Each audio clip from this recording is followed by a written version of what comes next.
The northern territories of Montana held secrets the rest of America would never understand.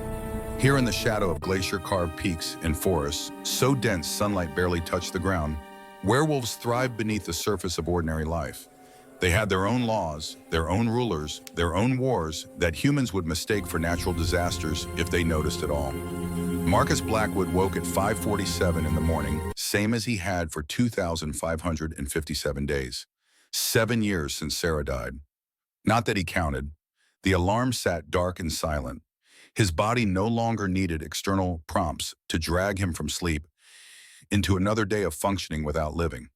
The cot in his study had become his bed 3 days after the funeral. The actual bedroom remained untouched. Her robe still hung on the bathroom door. He stood in the doorway sometimes and stared at the perfectly made bed, trying to remember what it felt like to want to be in there. The memory remained frustratingly out of reach. 40 years old, and his body protested the cold more than it used to. The mirror showed a man weathered by more than time. Gray threaded through dark brown hair, lines bracketed storm gray eyes, a jaw that hadn't softened with age, just hardened further. He looked 50. The frozen king, they called him. Better that than the broken alpha. He shaved with the straight razor his father had given him 30 years ago, each stroke methodical. Control the small things. Don't think about the big picture, because the big picture was a gaping void where his mate used to be. 6:15 brought Henrik's knock. 3 firm raps paused one more. His beta never deviated. Marcus appreciated consistency. It was the only thing that felt safe anymore. Henrik Volkov entered with 2 mugs of coffee, 58 years old, and built like a bear that remained dangerous. Gray hair in a ponytail, scars on his forearms, eyes that missed nothing. No pleasantries.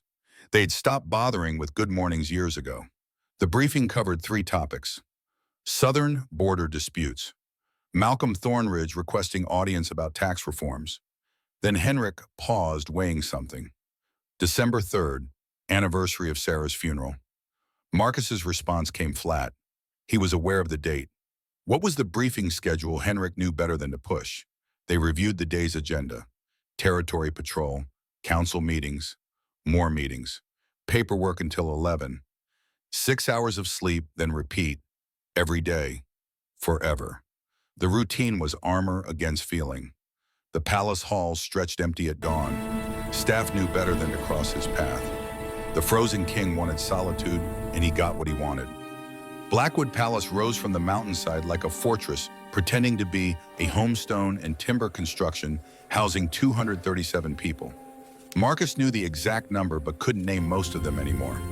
Naming required caring. The valley spread below the North Tower.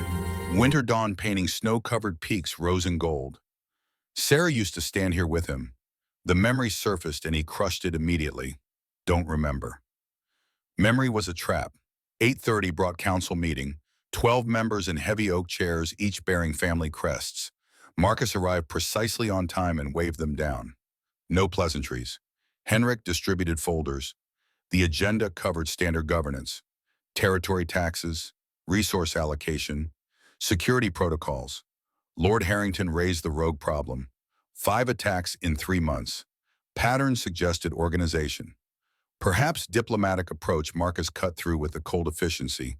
Rogues had abandoned pack law. They preyed on the weak. Henrik would take Battalion 3 and eliminate the threat. No survivors, no negotiations. Malcolm Thornridge spoke into the silence, smooth and confident. 37 years old, handsome, politically ambitious. Marcus's childhood friend turned into something Marcus barely recognized. The AlphaKing's decisive action was admirable, Malcolm said. But perhaps they should consider optics. Humans grew suspicious of military operations. Marcus's response brooked no argument. Humans saw what wolves allowed them to see.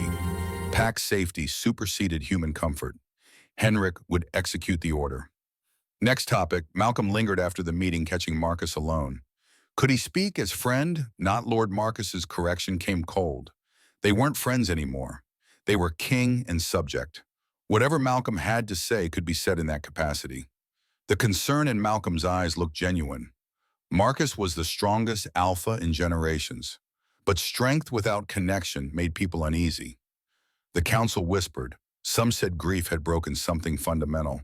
Marcus interrupted with dangerous edge. They wanted a king. He gave them one. If they wanted warmth, they could light a fire. Malcolm tried another angle, voice dropping. Sarah wouldn't have wanted this. She'd have wanted Marcus to heal, to live again, to be more than just competent administrator. The snap happened fast. Marcus's voice went lethal. Malcolm would never speak Sarah's name. Ever. Was that clear? Malcolm backed off, hands raised. Crystal clear, forgiveness requested. Marcus turned and left without responding. The observation tower called to him. He climbed stairs and stared at his kingdom. Thousands of square miles, tens of thousands of wolves under his protection. His father's words echoed across decades. A king isn't a man, he's a symbol. Symbols don't get to feel. He'd laughed then. Now he understood. When Sarah died taking their unborn son with her, Marcus had two choices: crumble or lock everything away. He'd chosen duty over devastation, function over feeling. Somewhere in 2,557 days, he'd forgotten he used to be something else. The radio crackled. Henrik's urgent voice. Emergency. Silverbrook Village unresponsive. Last transmission mentioned attack. Heavy casualties. Marcus responded immediately. Mobilize patrol. He was going personally. Henrik protested. Send a team. Marcus's tone allowed no argument. His people were dying. He went. Silverbrook. Small settlement. Marcus pulled details from memory like database query. 47 families. Population 186. Good people his mind supplied, then corrected. Numbers. They were numbers. 12 riders assembled within minutes. Battalion 3. Warriors who'd served 15 to 20 years each. They mounted without questions. When the AlphaKing said move, you moved. The ride took 3 hours through Montana wilderness in December. Temperature 8 below zero. Henrik tried conversation, pushing in the way only old friends dared. Did Marcus remember Silverbrook? The people Marcus recited facts. 47 families, 186 population. Henrik persisted. The settlement alpha was Thomas Garrett. His mate Maria ran the schoolhouse. 3 children.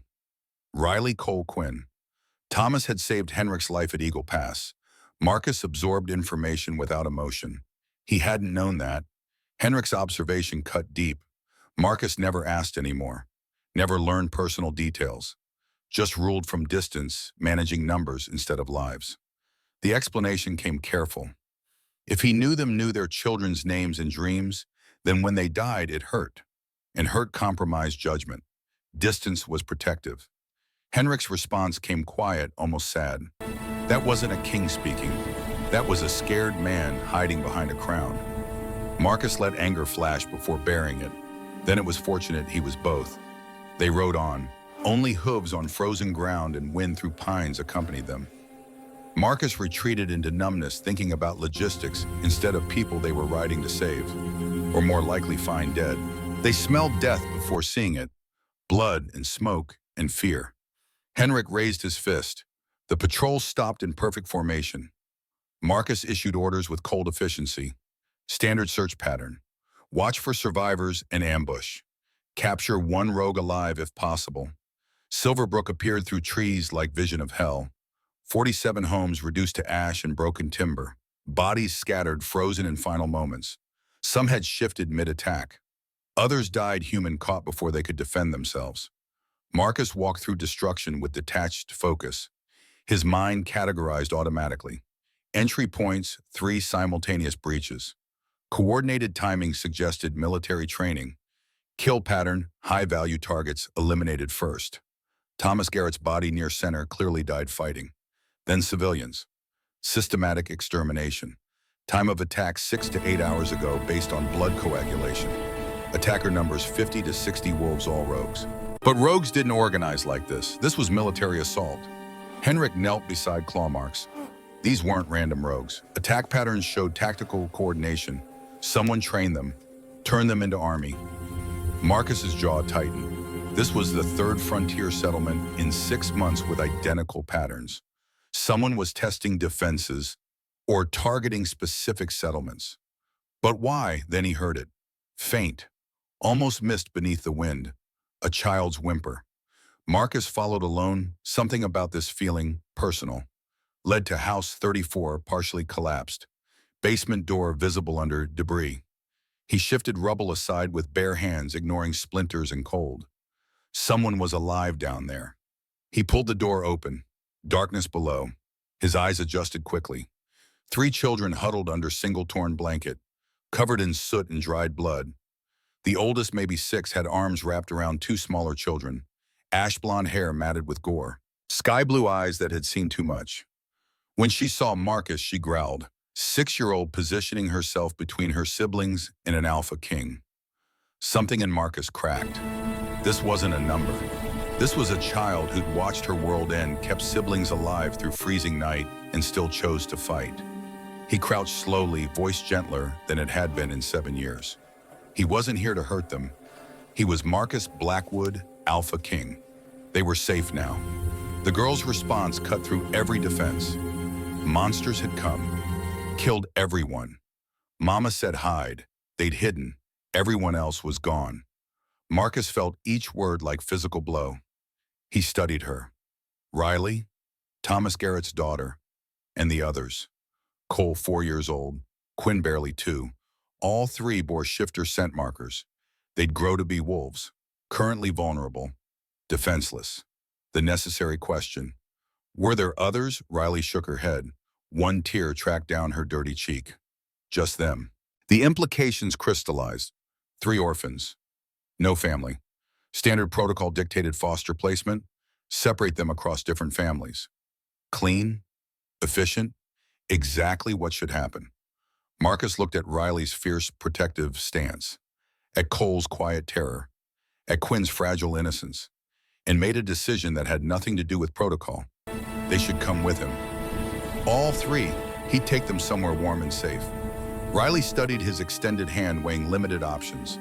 Finally, her small, frozen fingers wrapped around his. Okay.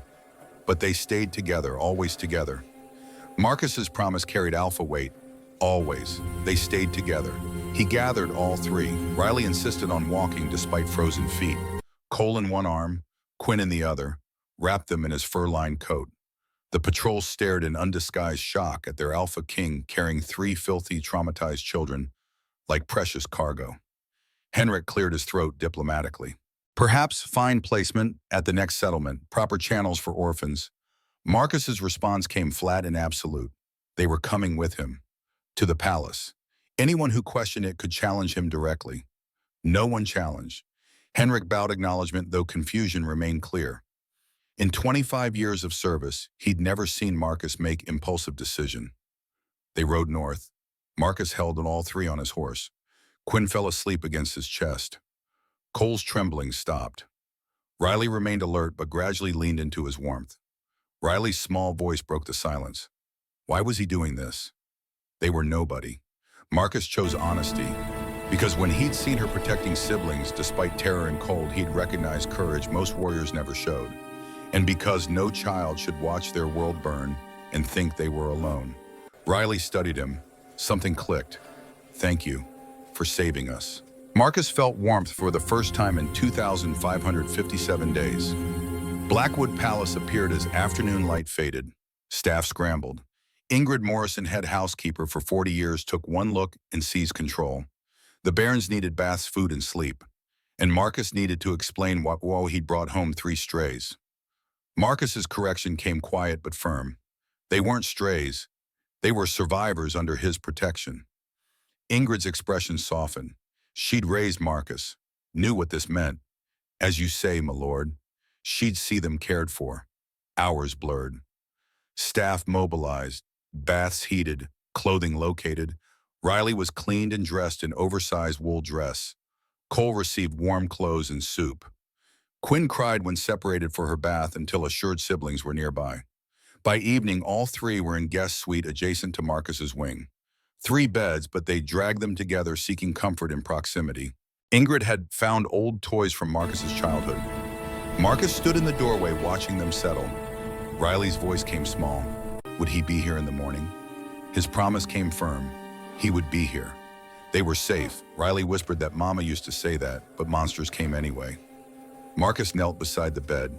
He couldn't promise bad things would never happen, but he could promise to do everything in his power to protect them. His word as king and as the man who brought them home. Riley studied him with old soul eyes. Okay, she believed him. She laid down, arms around siblings. Within minutes, all three were asleep. Marcus remained kneeling, watching them breathe, feeling the weight of the promise he'd made. What had he done? He was a king with kingdom to run. Knew strategy and combat, not how to care for children. But looking at Astrid's small hand around Freya's, at Eric's troubled expression, even in sleep, he knew he couldn't have made any other choice. The council assembled that night, expressions ranging from confusion to disapproval. Marcus entered the war room 3 hours late, refusing to leave children until they slept. Malcolm stood. An explanation would be appreciated. Marcus's response came blunt. 3 orphan children survived Silverbrook. He brought them for protection. They were staying. Questions, explosion of voices, everyone talking at once. Lord Harrington protesting procedure, Vivian Cross questioning logistics, Robert Kane worried about precedent. Marcus let them talk for exactly 2 minutes, then raised one hand. Silence fell immediately. Lord Harrington tried rational approach. Proper protocols existed. Foster care systems. Why bring them to the royal palace? Marcus's answer was cold. Those children had survived impossible circumstances. The oldest had protected siblings through freezing night of terror. They deserved the best protection available. He could provide it. Therefore he would. Malcolm shifted tactics, voice concerned. This wasn't about the children's welfare. But Marcus was AlphaKing. His responsibility extended to entire territory, not 3 random orphans. The optics suggested emotional compromise. The silence carried dangerous weight. Marcus stood slowly, walking to face Malcolm directly. Malcolm should choose his next words carefully. Suggesting the AlphaKing was emotionally compromised bordered on challenge for throne. Malcolm held ground, just concern from old friend. Marcus had lost mate and unborn son, was taking in orphans about their welfare or about filling the void. The punch happened before conscious thought. Marcus's fist connected with Malcolm's jaw with enough force to send him sprawling. Guards moved. Henrik waved them back.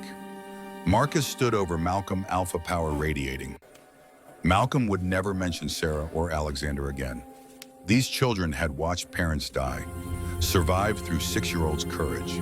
They deserved protection without motivations questioned by political opportunists. Malcolm wiped blood from split lip. Understood. Apologies. Marcus returned to his seat. Riley, Cole, and Quinn were under royal protection. They'd live in palace, receive education, training, resources. Anyone who had problem with that could challenge him for throne. Otherwise, sit down and accept it. No one moved. Vivian Cross suggested compromise. Make it official. Draft royal wardship papers. Formalize arrangement. Marcus nodded. Good. Vivian would draft documents. Henrik would assign guards. Ingrid would prepare permanent rooms. The council would adjust. Meeting adjourned. Only Henrik remained, expression mixing exasperation with something like pride. Marcus had certainly made his position clear. Also possibly started political crisis. Marcus examined bruised knuckles. Let Malcolm remember. Let the entire council remember. Henrik's question cut deeper. Was Malcolm right, though, about Marcus's motivations? The honest answer required self-examination. Both, probably. Yes, he saw his lost son in them, but that didn't make the choice wrong. They needed protection. He could provide it. Henrik accepted that with nod, then departed to handle logistics. Alone, Marcus sat processing what he'd committed to. 3 children, permanent residence. His responsibility now. He allowed himself one moment of vulnerability. Yes, Malcolm was partially right. Taking them in was about his unresolved grief. But it was also about 3 specific children who'd survived impossible odds and deserved someone who would fight for them. Could he be that person, the frozen king, who'd shut down for 7 years? He didn't know, but he was going to try. 3 months transformed the palace. Marcus woke at 6 instead of 5:47, checking the monitor in the children's suite first thing. They still slept in one bed despite 3 being available. Some battles weren't worth fighting. Breakfast happened at 6:30, real breakfast with other people. Riley sat reading whatever book Ingrid found. Cole to his left, usually silent but present. Quinn in high chair making cheerful destruction of oatmeal. Henrik joined most mornings, his presence easing Marcus's awkwardness navigating family meals. The attempts at conversation were clumsy. Riley offered more grace than he deserved in answering questions about studies with patience. Cole occasionally contributed single words. Quinn mostly threw food at kitchen dogs and giggled. The morning routine expanded to include checking on children before patrol, just quick stop confirming everyone was dressed. Riley always ready early bed made with military precision. Cole still getting dressed, moving with careful deliberation.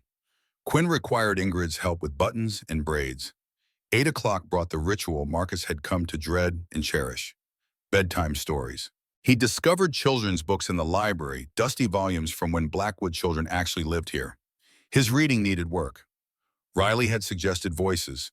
Different characters should sound different. Marcus had attempted a dragon voice. The result was catastrophic and hilarious. All 3 children dissolved into giggles. Now it was expected. His dragon still sounded asthmatic. His princess had New Jersey accent. His knight sounded like Henrik. Tonight's story involved young wolf learning to hunt. Marcus settled into chair, Quinn climbing into his lap. Riley and Cole flanked him. The reading began with his attempt at wise mentor wolf, deep and gravelly and probably embarrassing. But Riley smiled and corrected mispronunciations. Halfway through, Quinn fell asleep against his chest. Marcus continued, quietly aware of the warm weight. When had he last held someone like this, Sarah? 7 years ago, the thought surfaced without crushing pain, just gentle melancholy. Riley's question interrupted. Would he keep reading even when they got older? Marcus marked his place.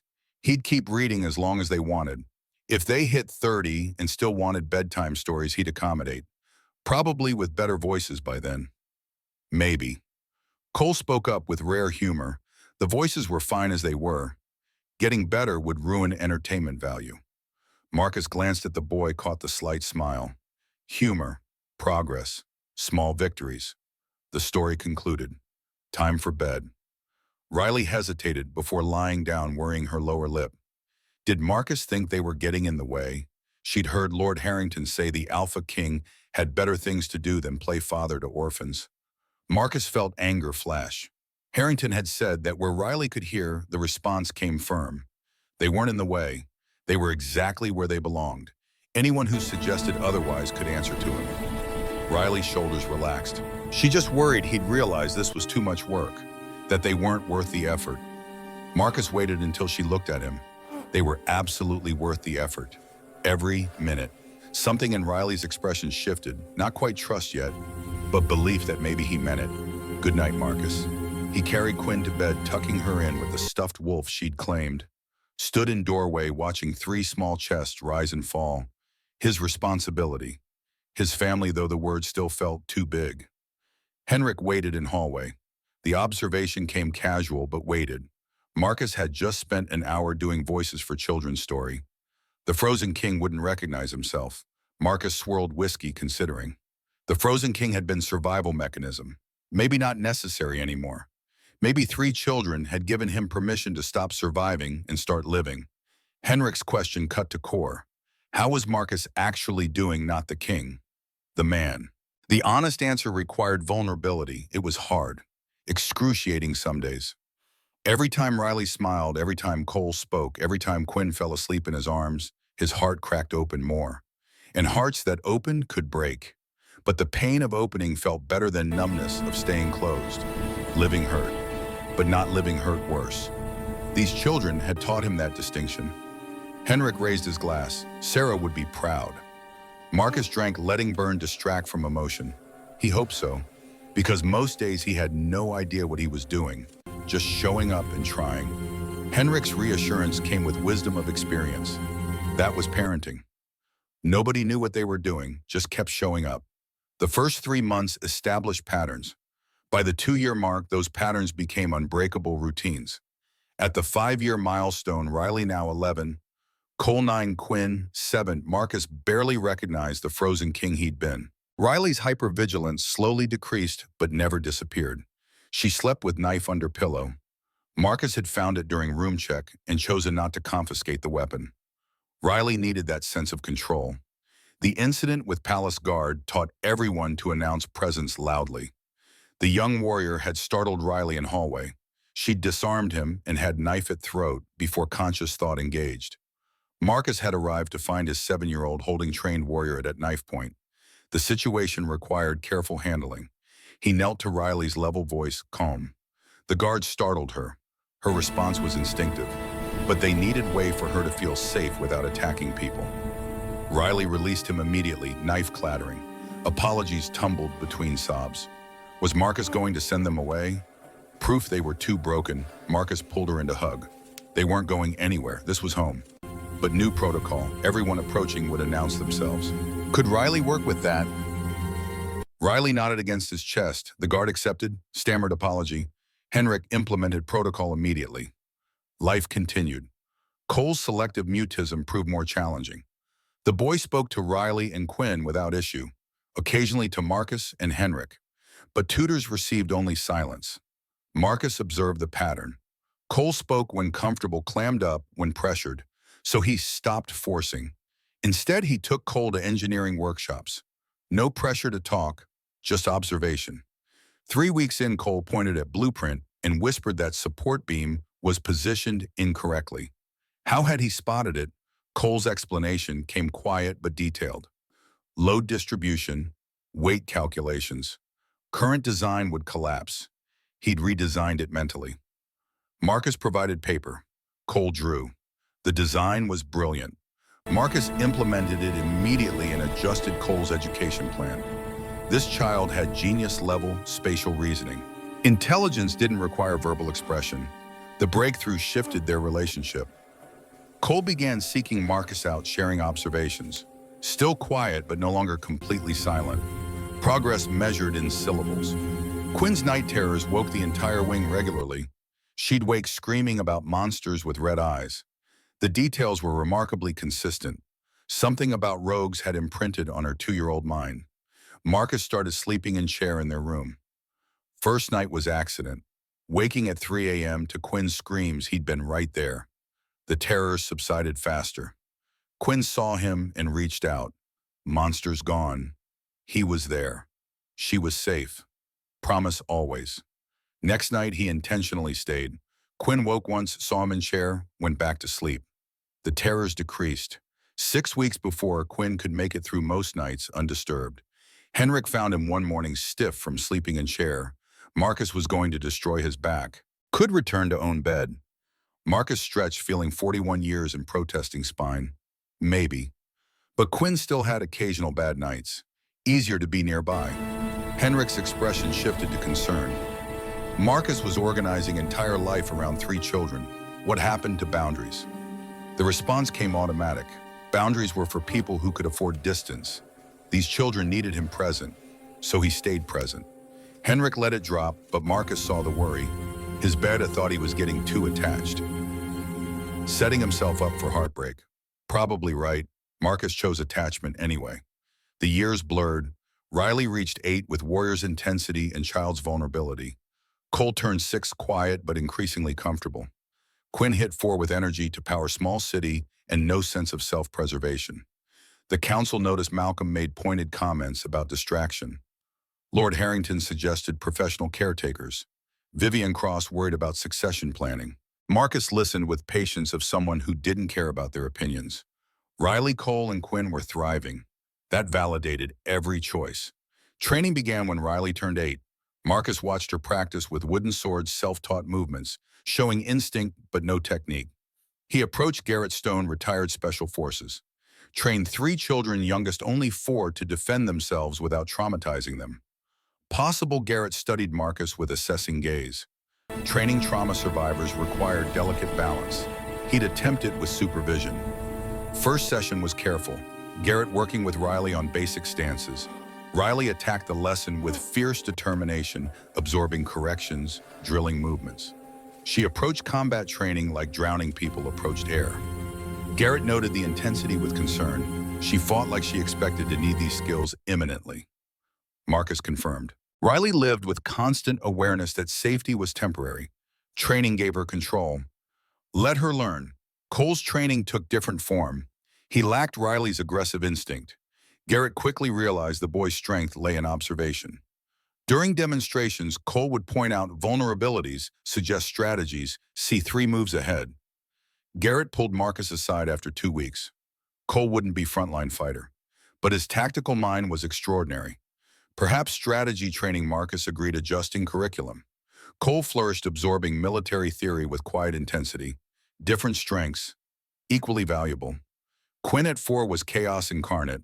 She shifted for first time at 3.5 white wolf form, peering during tantrum. Youngest shifter Garrett had ever seen.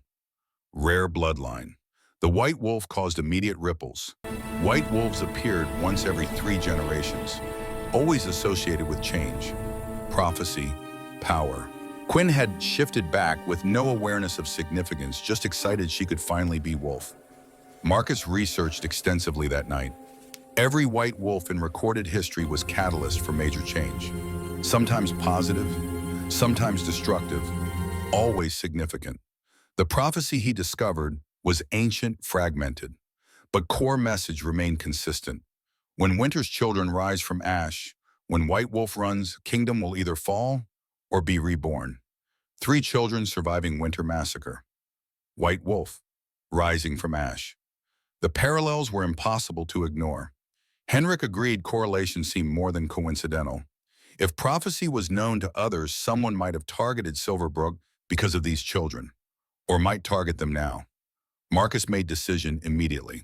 They wouldn't tell the children about prophecies or destinies. Let them be children.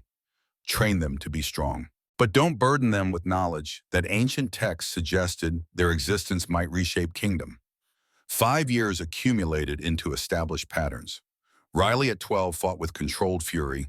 Cole at 10 orchestrated complex strategies. Quinn at 8 shifted with casual ease most adults couldn't match. Marcus at 45 felt simultaneously older and more alive. The children had given him purpose beyond duty, had dragged him from frozen wasteland into something resembling life.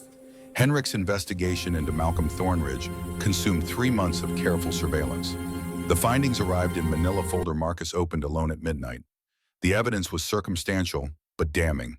Shell corporations traced to Thornridge Holdings, payments to rogue facilitators before Silverbrook, communications with persons unknown.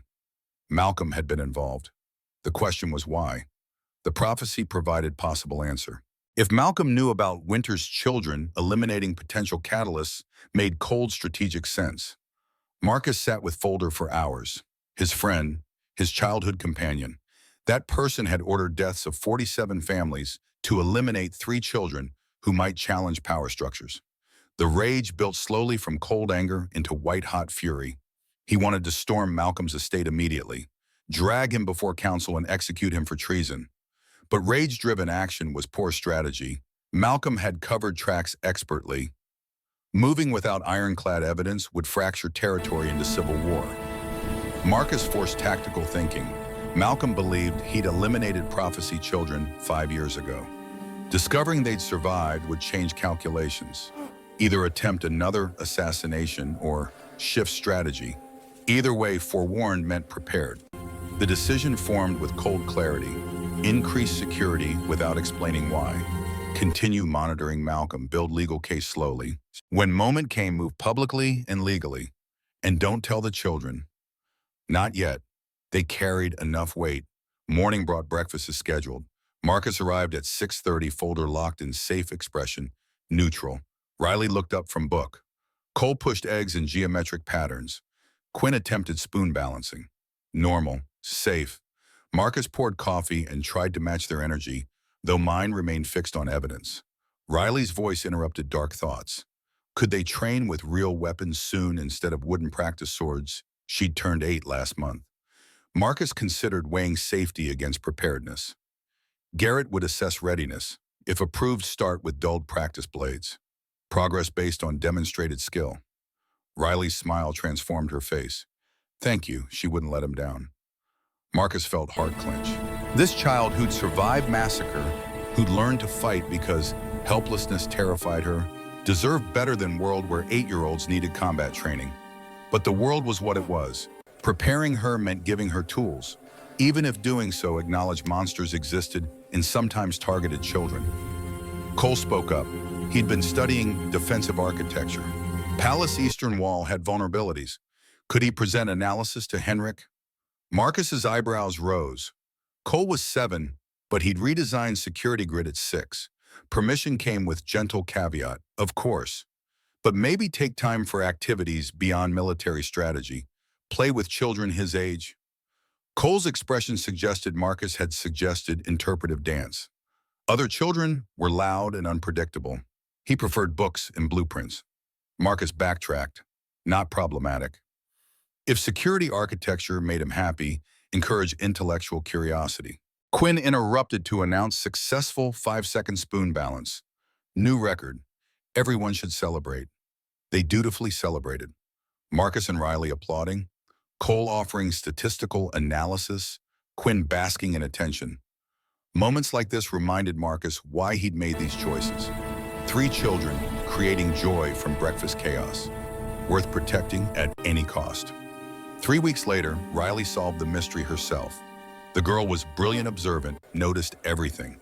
His increased security measures, his tension whenever Malcolm's name arose, hushed conferences that stopped when children approached. She cornered him in study after dinner, Cole and Quinn distracted. Her expression carried determination he recognized from training. She wanted answers. The question came direct. What were Marcus and Henrik hiding? Something was wrong, something involving them. She deserved to know. Marcus considered denying it, but Riley stood before him with fierce courage, and lying felt like betrayal.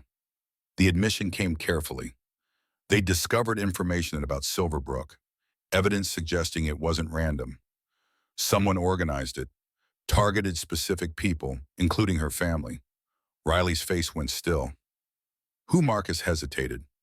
Naming Malcolm without concrete proof could trigger serious consequences. But Riley deserved truth. They suspected Malcolm Thornridge, had circumstantial evidence connecting him, but not enough for formal charges. We're investigating to build stronger case. Riley absorbed this with visible control. Her hands clenched. Voice emerged strained. Why would Malcolm target their village, target her family specifically? This required explaining prophecy. Marcus pulled ancient text from desk. The words felt heavy reading aloud. Winter's children, white wolf, kingdom falling or being reborn. Riley listened without interruption. When Marcus finished, silence stretched. Finally, she spoke, voice flat. So their parents died because of them. Because old stories suggested they might matter someday. Because Malcolm was afraid. Marcus moved around the desk, kneeling to her level. Not because of them, because Malcolm made terrible, evil choice. The responsibility was entirely his. Riley's eyes filled with tears she refused to let fall.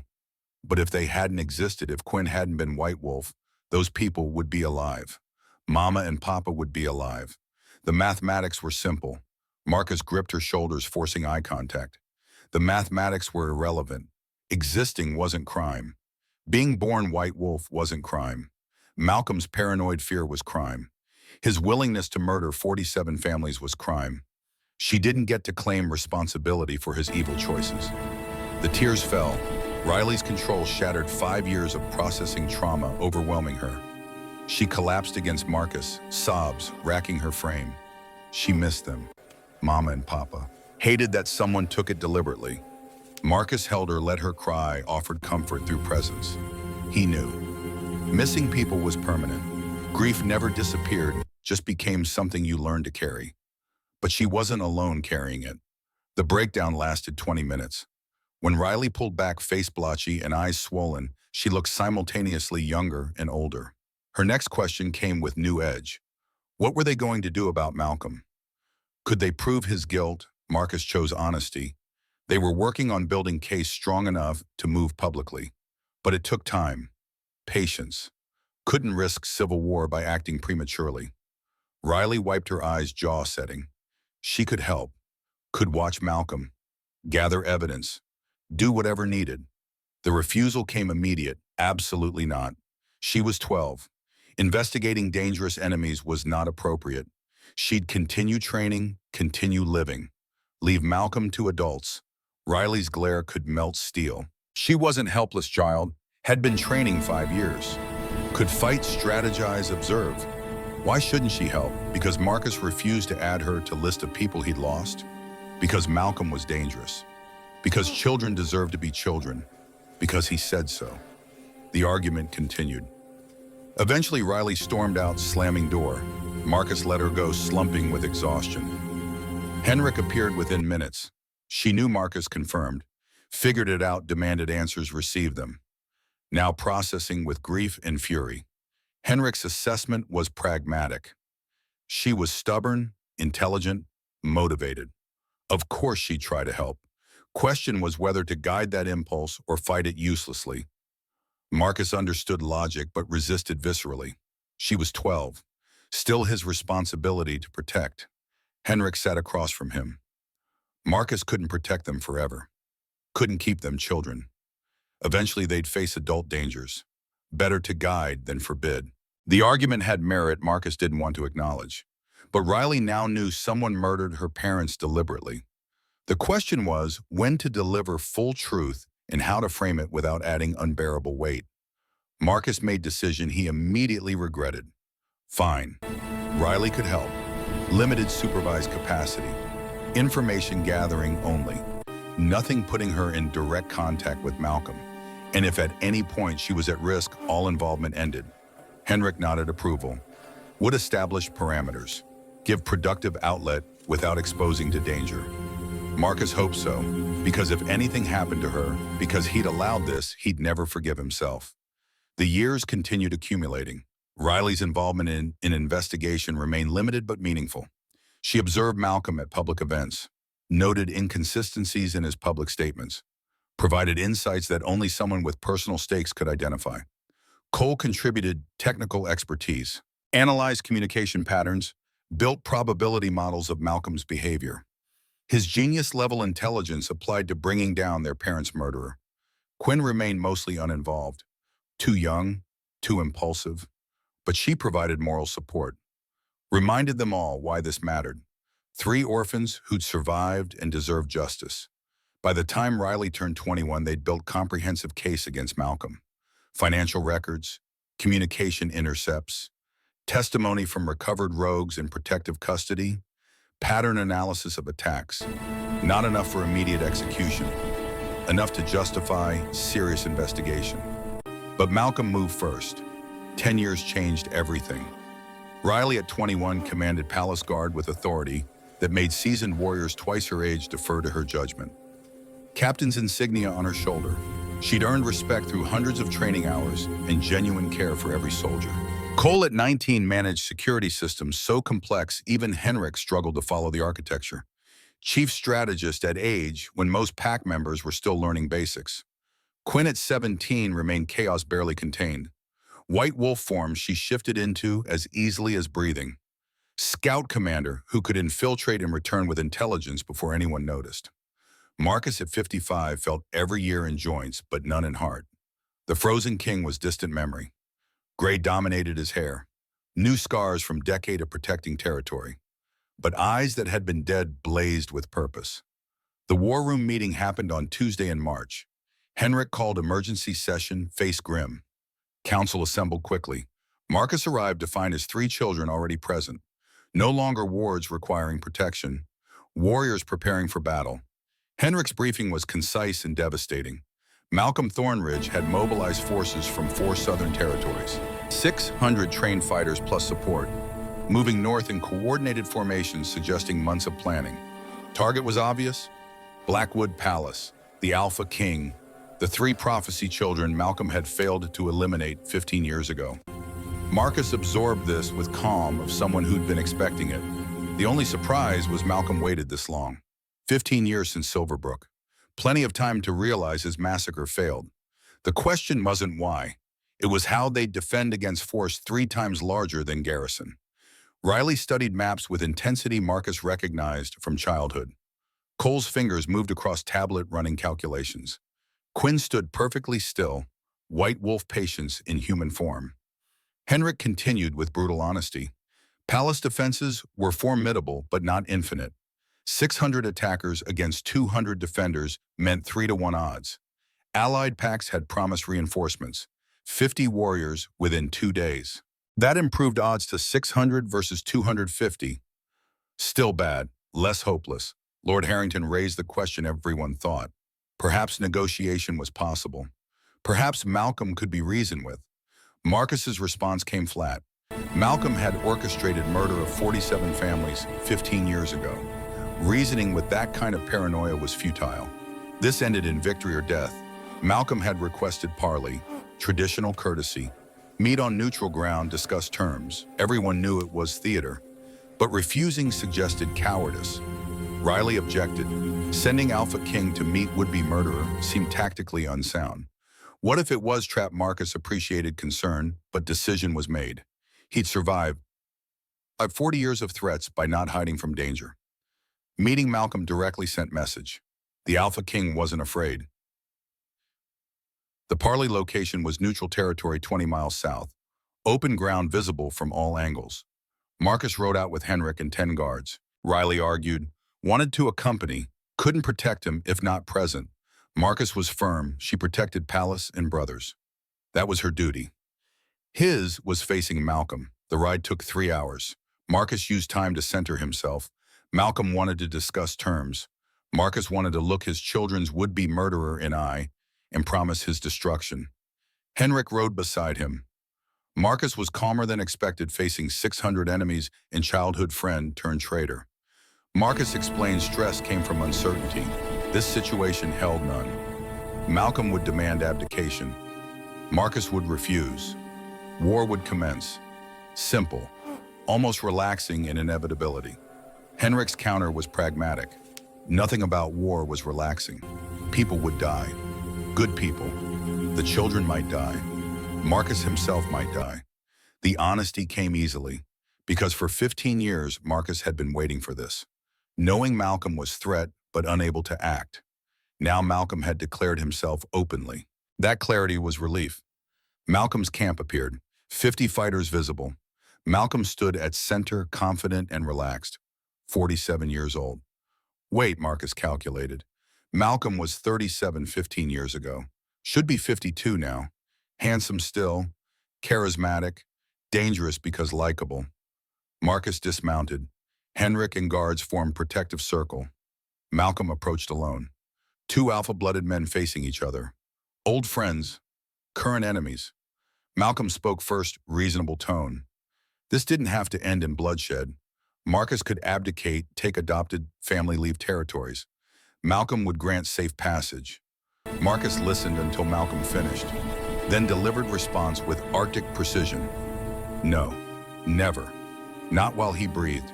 Malcolm had murdered 47 families. That crime demanded justice. The only terms Marcus would accept were Malcolm's unconditional surrender. Malcolm's facade cracked. He'd done what was necessary. The prophecy threatened everything their families built. 3 orphans weren't worth destabilizing territory. Marcus's attachment blinded him. The words confirmed what Marcus knew. Malcolm saw children as chess pieces. Riley, Cole, and Quinn were real people to Marcus. That fundamental difference made compromise impossible. Marcus stated reality plainly. Malcolm would never touch his children. This war ended with Malcolm's death or exile. Those were only acceptable outcomes. Malcolm's expression hardened. Fine. If Marcus wanted war, he'd get war. 600 warriors. Marcus had 200. The mathematics were clear. Marcus felt cold smile touch lips. Mathematics didn't account for motivation. Marcus fought to protect family. Malcolm fought for power and fear. Not equivalent motivations. Malcolm's parting words carried threat and promise. At dawn then, may strongest Alpha claim victory. Henrik moved to Marcus's side as they mounted. That went exactly as expected. War was certain, Marcus confirmed. War was always certain. This meeting was formality. When this ended, council would see who was right. They rode north in silence. The palace appeared as sunset-painted mountains, gold and crimson. Home, fortress, worth defending with everything. Riley met him in courtyard. Report. Malcolm refused reasonable terms. They'd attack at dawn. Standard siege tactics expected. Cole's modifications would prove their value. Everyone should rest. Tomorrow would be brutal. Cole appeared from command center. He'd run final simulations. Best outcome involved 40% casualties. Worst case was total annihilation. The odds were terrible. Marcus absorbed this without flinching. Then they'd fight harder than simulations predicted. Numbers weren't destiny. Quinn joined them, White Wolf shimmering into human. She'd been scouting, confirming troop positions.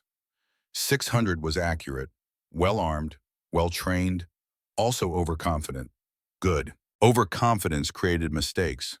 Marcus gathered his 3 children close. Tomorrow they fought for everything. Palace, territory, family, each other. No holding back. Riley's question came quiet. What if they lost? What if Malcolm won and they died? Marcus met her eyes steadily. Then they died, protecting what mattered. But he didn't plan on dying, planned on winning. That was the only acceptable outcome. Cole's observation was analytical. Statistical probability suggested at least one of them wouldn't survive. Marcus pulled him closer. Statistics measured past patterns. Tomorrow would establish new patterns. They were going to defy odds through skill and strength of family bonds. Quinn pressed against Marcus's other side. She didn't want to lose anyone. They'd lost too many already. Marcus held all 3. They wouldn't lose each other. That was promise and prayer. Whatever came, they faced it together. Night passed in final preparations. Weapons distributed. Positions reinforced. Warriors briefed. Everything anticipated had been anticipated. The rest was chaos and courage. Marcus found himself unable to sleep, visiting each position and offering encouragement. Warriors who'd served decades preparing to risk everything because their AlphaKing asked it. Henrik found him on Eastern Wall at 3 a.m. Marcus had given these people everything. If they died tomorrow, it would be serving king worth dying for. Marcus appreciated sentiment, but couldn't accept comfort. They shouldn't have to die for him. Henrik's counter was firm. Malcolm started this 15 years ago. Everything since was Malcolm's consequences catching up. Warriors below chose to fight because they believed in Marcus's rule. That was worth defending. Dawn came cold and gray. Malcolm's army appeared exactly as predicted. 600 strong, organized into battalions. Malcolm had spent years preparing this force. Riley stood at main gate, 100 palace guards behind her in perfect formation. 21 years old, war markings making her eyes seem to glow. Commanding warriors who'd fought before she was born. They followed without hesitation because she'd earned loyalty through service. Cole monitored from command center, coordinating defensive systems designed for this scenario. Traps, barricades, fallback positions. Every advantage architecture could provide. Quinn in White Wolf form patrolled perimeter, ready to relay movements and exploit vulnerabilities. Fastest wolf Marcus had ever seen. Marcus took position on Central Tower, overseeing defensive structure. The AlphaKing's place was directing strategy initially. That would change when battle reached critical point. Malcolm's army reached range and stopped. Malcolm rode forward, voice amplified. Last chance to surrender. Avoid bloodshed, except inevitable. Marcus's response came through amplification. Malcolm Thornridge was charged with 47 counts of murder, conspiracy, and treason. Surrender now and face justice. Continue and die on this field. Malcolm's laughter echoed. So be it. He signaled commanders. The army surged forward. The battle began with overwhelming force hitting Eastern Gate. Malcolm's strategy was straightforward. Concentrate power on weakest point, break through quickly.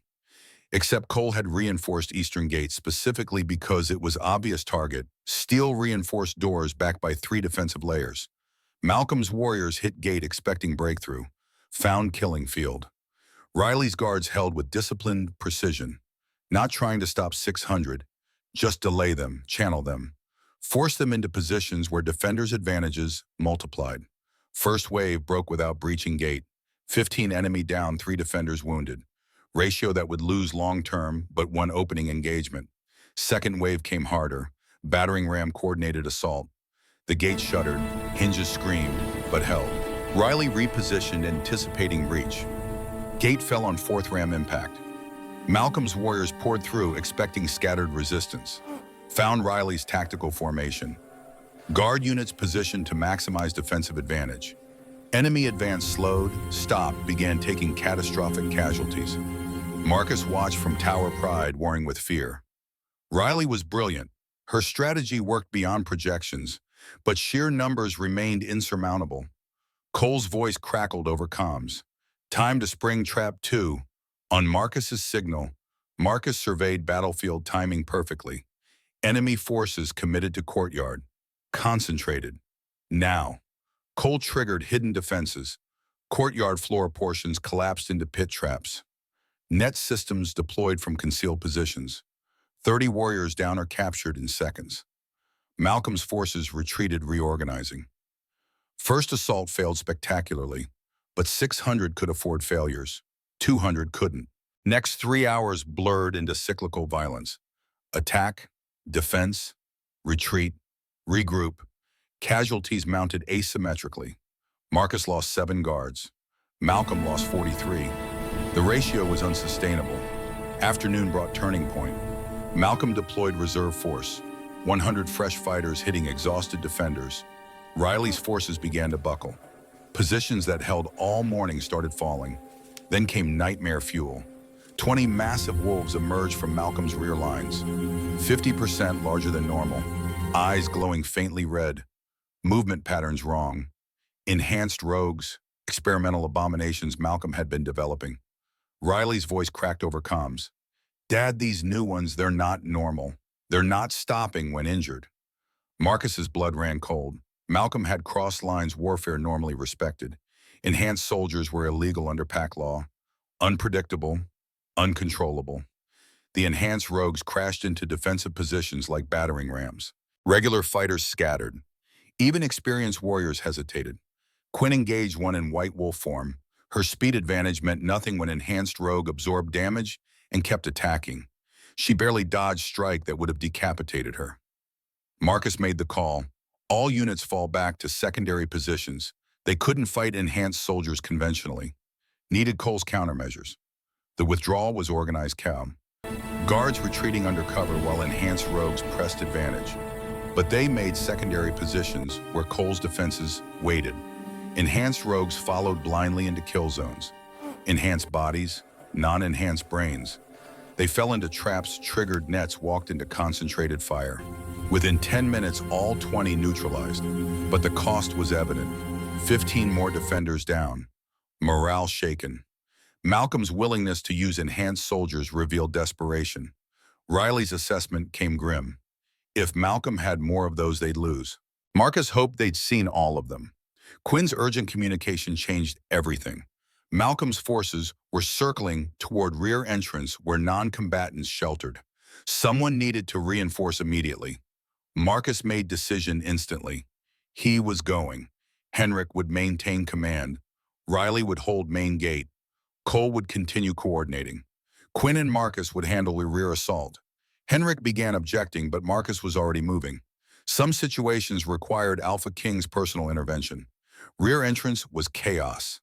20 of Malcolm's warriors had broken through, advancing on shelter building. Palace guards fought desperately, but were being overwhelmed. Marcus shifted mid-run wolf form, erupting. The AlphaKing's wolf was massive, gray-furred, radiating power that made warriors hesitate. He hit enemy formation like natural disaster. Quinn's white wolf joined heartbeats later. Smaller but faster, targeting vulnerable points while Marcus drew attention. The battle was brutal. Marcus took down 6 warriors in first 30 seconds, but sustained injuries that would have killed younger wolves. Deep gashes along ribs, broken bone in left foreleg, bite wounds bleeding freely. He ignored pain, focusing on keeping enemies from shelter. Quinn fought with fearless intensity. No defensive posturing, pure aggressive assault, capitalizing on speed. She was everywhere, impossible to pin down. Between them they held. Enemy assault broke. Surviving warriors retreated. Marcus shifted back to human, immediately aware of how badly he was hurt. Vision graying, breathing difficult, several ribs broken, extensive blood loss. Henrik appeared with medical support. Marcus needed immediate treatment. Was barely standing. Had to pull back or wounds would kill him before Malcolm did. Marcus refused. Still functional, still needed. Battle wasn't over. Quinn shifted beside him, also wounded, but less severely. If Papa Marcus was fighting, so was she. They'd started this together 15 years ago. They'd finish it together now. Henrik looked between them, seeing stubborn determination. Fine, but taking squad support and moving carefully. Clear, clear. Marcus accepted because Henrik was right. Pride couldn't overcome physiology. Communication from Cole changed everything. Malcolm had committed final reserves. Everything Malcolm had was on battlefield now. If they could break this assault, they won. But there was problem. Malcolm himself was moving toward Eastern Gate with 50 elite guards, coming for Riley specifically. Cole's model suggested she couldn't hold against that force. Marcus's decision was instantaneous. He was going. Henrik would manage overall defense. Cole and Quinn would protect civilians. Marcus would handle Malcolm personally. Eastern Gate was chaos. Riley and remaining guards fought desperately against Malcolm's elite force. She was magnificent, cutting through enemies with precision born of 15 years training. But 50 against 20 meant outcome was inevitable. Her guards fell one by one. Marcus arrived as Riley went down. Sword knocked away, enemy blade descending for killing blow. Marcus threw himself between them, taking strike on shoulder. New wound on existing injuries. Pain exploding. But Riley was alive. That was all that mattered. Marcus shifted partially, wolf strength flooding human body. Ripped enemy warrior apart. Turned to next threat. The howl from the west split the battlefield. Not Malcolm's forces, not palace defenders. Something else. 50 wolves appeared on ridgeline. Fresh troops. Henrik's voice carried shock and relief. Reinforcements from western territories. Early. And they brought someone. Older wolf led the pack. Silver-white fur, battle-scarred, moving with authority. She shifted to human at battlefield's edge. Woman in 60s, fierce eyes. Her voice carried across carnage. I am Catherine Winters, former Luna of Eastern Pack.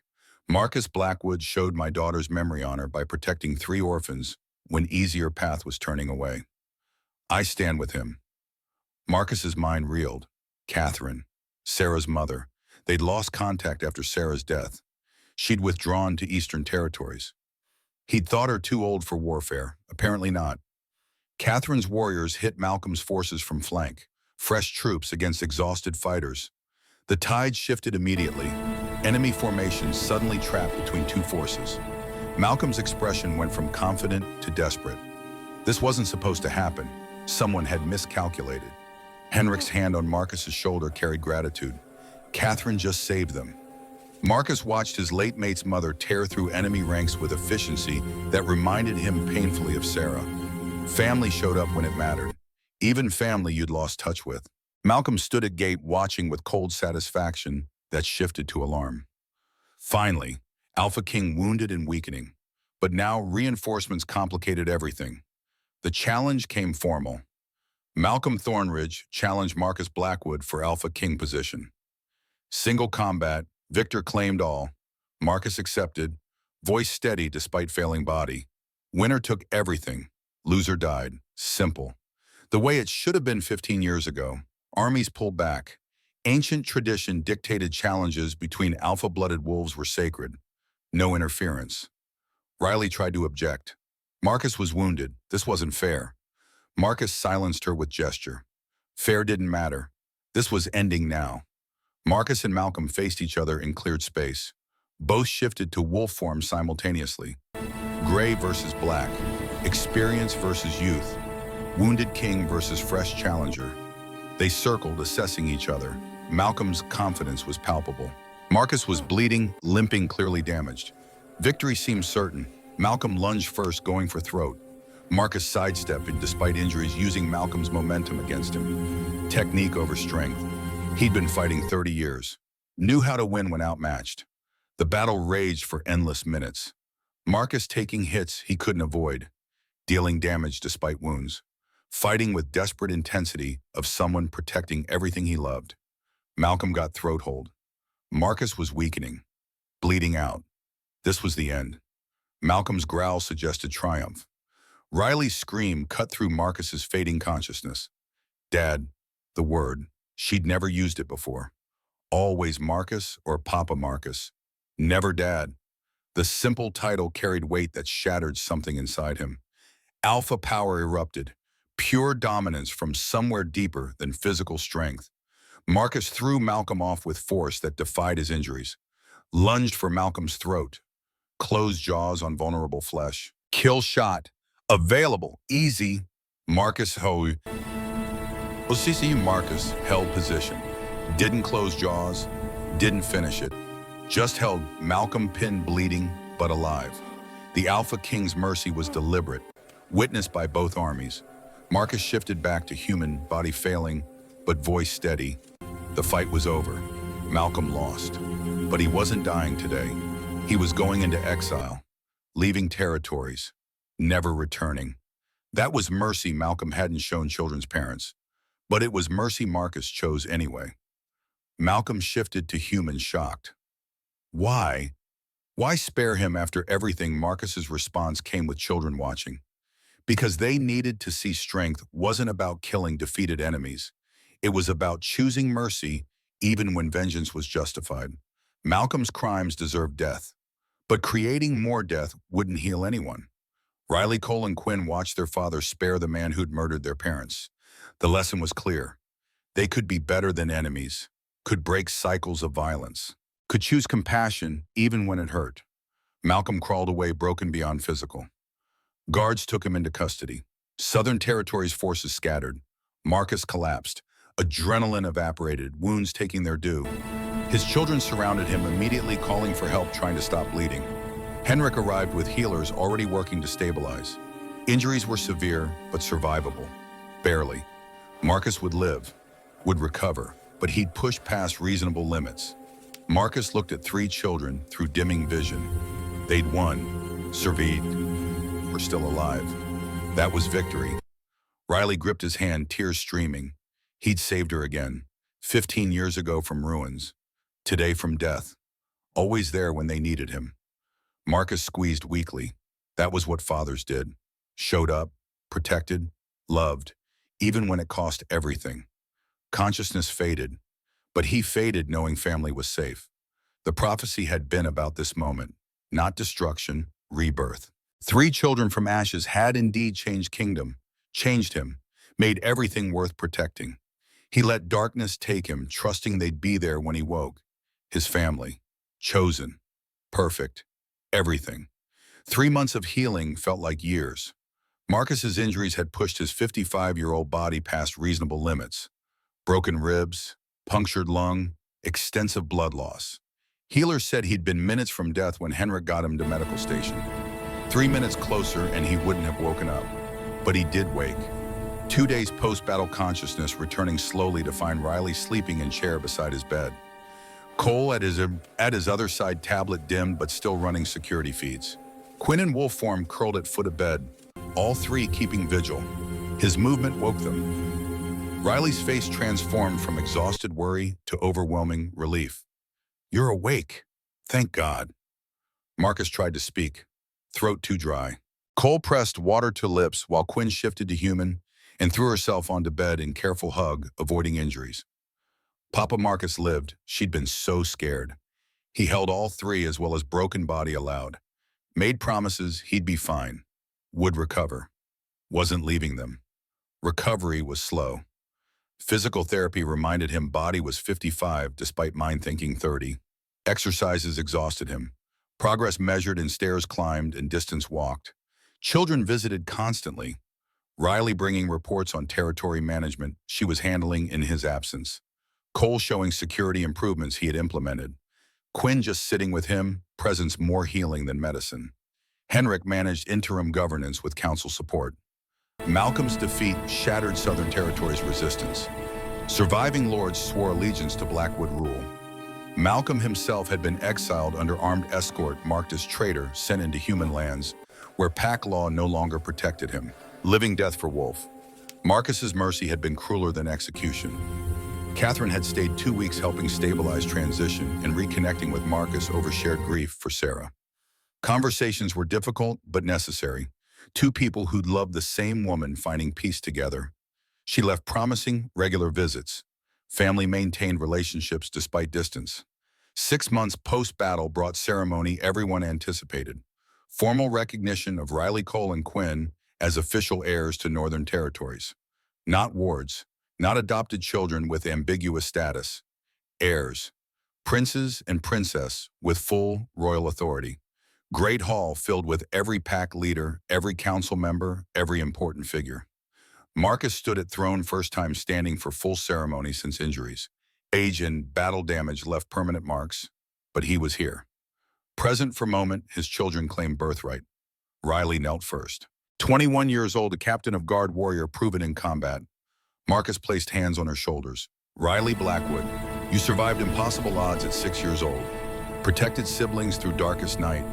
Grew into finest warrior and leader I've known. Today I formally recognize you as crown princess and my chosen heir.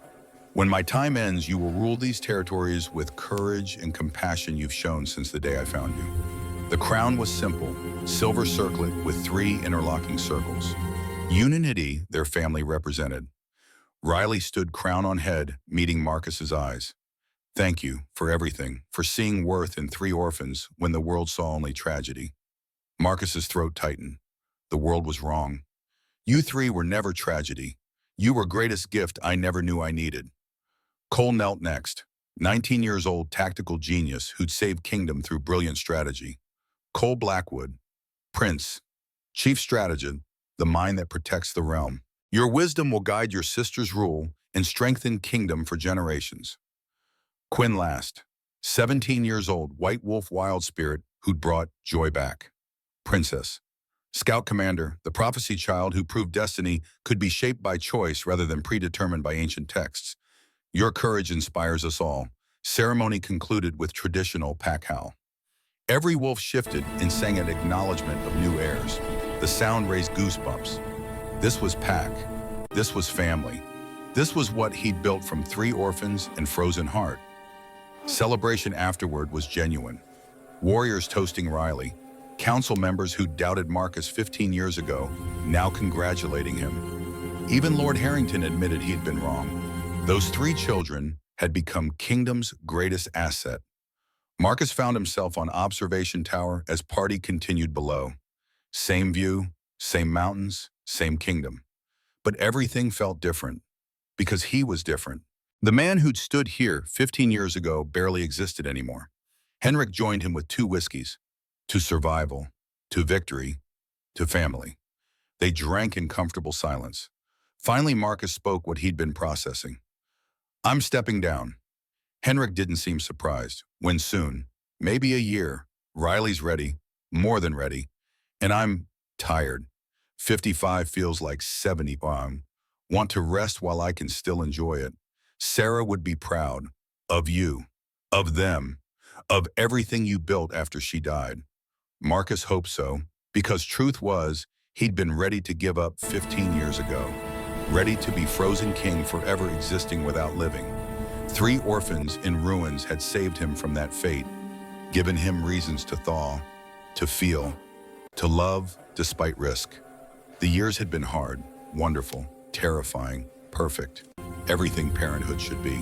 10 years later, Marcus at 65 walked through Blackwood Palace Gardens with slow, careful steps of someone whose body reminded him daily he'd lived hard. Retired officially for 9 years. Riley had taken throne at 22 after a year of joint rule. Title AlphaKing required new precedent. First non-bloodline ruler, first woman, first leader risen from orphan to royal through merit. Kingdom flourished under her leadership. Expanded territory, strengthened alliances, proved chosen family could build legacy as powerful as blood dynasties. Children's laughter drew Marcus to Garden Center. 5 small forms chasing each other. Riley's 2 children, Elena 7 named for Sarah, and Thomas 5 named for Riley's birth father. Cole's adopted daughter Chen 4. Quinn's twin boys, Hunter and Storm 3. Next generation. Marcus's grandchildren, though no blood connected them. 5 reasons fighting had been worth it. 5 proofs family transcended biology. Elena spotted him first. Grandpa, tell us the story about the 3 kids Marcus settled on bench joints protesting. Story again. He'd told it dozen times. Children clustered with universal enthusiasm demanding familiar tales. Please, we love that story. Riley appeared from Palace now 31, and every inch the AlphaKing, wearing authority like she'd been born to it. Need me to rescue you? Marcus waved her off. He could handle story time. Riley departed to endless council meetings. The responsibilities Marcus no longer carried. Retirement was glorious.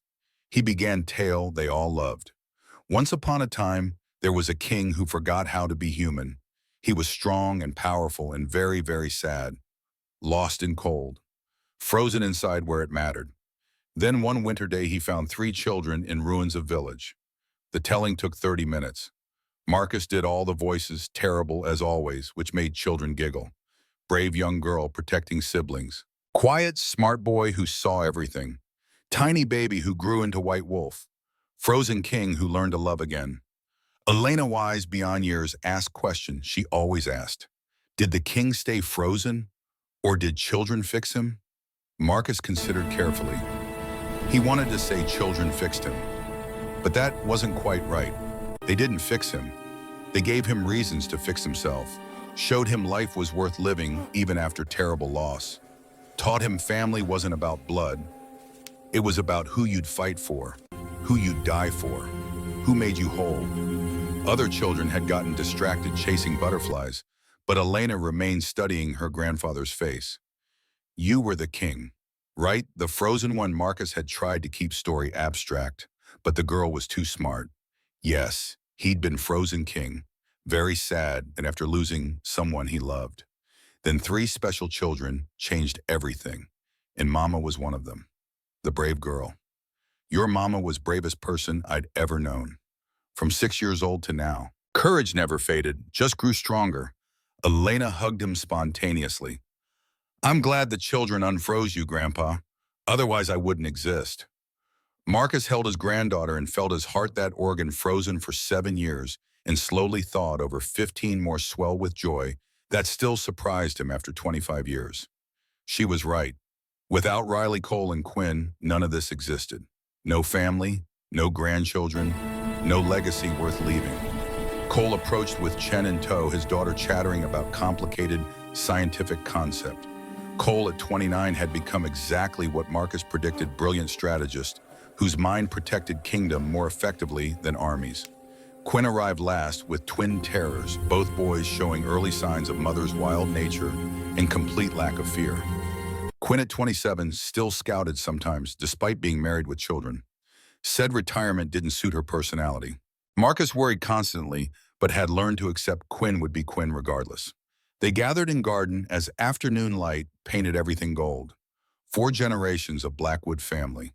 Marcus, his 3 children, their 5 children, connected not by blood, but by choice, by love, by decision. One frozen king had made 25 years ago. Henrik appeared from palace, now 83, and moving slowly but still sharp. The old beta had been there for everything. Witnessed Marcus's transformation from frozen king to loving father. He settled on bench beside Marcus with groan of old joints. Hell of a journey, wasn't it? Marcus surveyed his family. Riley laughing at something Cole said. Quinn preventing twins from climbing dangerous tree. 5 grandchildren playing in garden where he'd once walked alone, ice-locked and miserable. 25 years from finding 3 orphans to this moment. Hell of a journey indeed. Riley called everyone for family dinner. Children cheered and raced toward palace. Adults followed at more sedate pace. Marcus moved to stand, but Riley appeared at his side, offering arm for support. Let me help, Dad. The title still made him emotional after all these years. She'd called him Marcus for so long.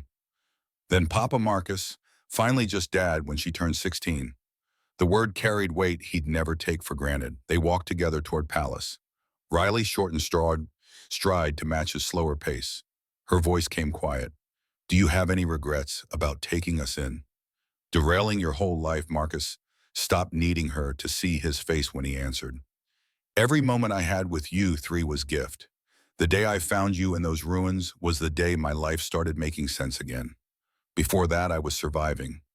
After that, I was living. No regrets. Not one. Only gratitude. Riley's eyes filled with tears she refused to shed. We saved each other then. They did. And continued saving each other every day. That's what family meant. Showing up. Being present. Choosing love, even when terrifying. Dinner was chaos. 5 children demanding attention. Adults managing conversations across multiple topics. Food spilling. Laughter ringing through halls that once knew only silence. Perfect chaos. The kind Marcus had learned to cherish. After children were settled for night, adults remained at table. Riley discussing territory management, Cole presenting security updates, Quinn describing upcoming diplomatic mission, the work of governance continuing across generations. Marcus listened more than contributed these days. His time for leadership had passed. Now he advised when asked and stayed quiet otherwise. Let next generation make decisions, make mistakes, build their own legacy. But Riley still sought his opinion on major decisions. This one was significant. Council had proposed recognizing non-bloodline adoption as legitimate path to royal succession, making official what Marcus established through precedent, opening throne to anyone who proved themselves worthy regardless of birth. Marcus's response came without hesitation. It was right decision. Best leaders weren't always born to leadership, sometimes forged through adversity and choice. His 3 children proved that truth. So would their children, and generations after. Conversation continued late. Eventually people drifted to quarters. Marcus remained in informal dining rooms, same space where he'd shared awkward breakfasts with 3 traumatized children 25 years ago. The memories were vivid. Riley's wariness, Cole's silence, Quinn's innocent chaos. They'd come so far, all 4 of them. From broken pieces to complete picture, from tragedy to triumph, from winter's ashes to kingdom reborn. The prophecy had been right after all. 3 children from winter's destruction had changed everything. Not through violence or conquest, through love, through family, through proving mercy was stronger than vengeance, and chosen bonds stronger than blood. Marcus stood slowly, joints protesting as always. Time for sleep. Tomorrow would bring new day, new grandchildren adventures, new reasons to be grateful he'd made choice to care again after 7 years of frozen isolation.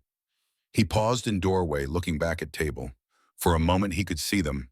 6-year-old Riley with fierce determination, 4-year-old Cole with quiet intensity, 2-year-old Quinn with innocent trust. Ghosts of who they'd been, foundation for who they'd become. Thank you, he whispered to empty room, to 3 children who'd saved broken king, to Sarah who'd taught him how to love, to Henrik who'd stood by him through everything, to the universe or fate or whatever force that led him to Silverbrook that winter day. Thank you. The palace settled into night quiet, hundreds sleeping safely under protection of walls Marcus had defended for decades and Riley now guarded. Kingdom was secure, family was thriving, legacy was established.